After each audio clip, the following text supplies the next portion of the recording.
சங்கீதம் 144. தாவீதின் சங்கீதம்.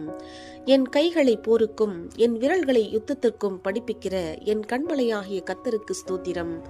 அவர் என் தயாபரரும் என் கோட்டையும் என் உயர்ந்த அடைக்கலமும் என்னை விடுவிக்கிறவரும் என் கேடகமும் நான் நம்பினவரும் என் ஜனங்களை எனக்கு கீழ்ப்படுத்துகிறவருமாய் இருக்கிறார்.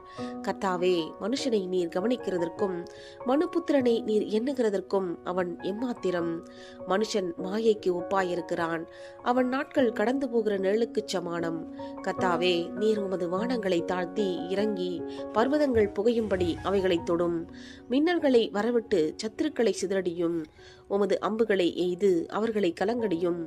உயரத்திலிருந்து உமது கரத்தை நீட்டி ஜலப்பிரவாகத்துக்கு என்னை விலக்கி ரட்சியும்.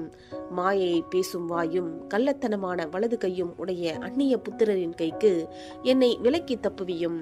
கர்த்தாவே, நான் உமக்கு புதுப்பாட்டை பாடுவேன். தம்புரினாலும் 10 நரம்பு வீணையினாலும் உம்மை கீர்த்தனம் பண்ணுவேன்.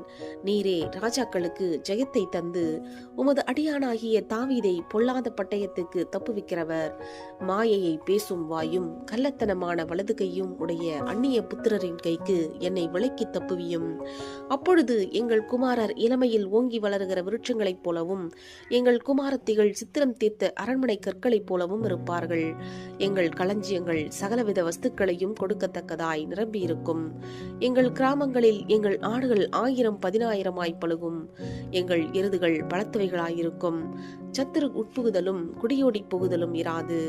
எங்கள் வீதிகளில் கூக்குரலும் உண்டாகாது. இவ்விதமான சீரை பெற்ற ஜனம் பாக்கியமுள்ளது. கர்த்தரை தெய்வமாக கொண்டிருக்கிற ஜனம் பாக்கியமுள்ளது. ஆமேன்.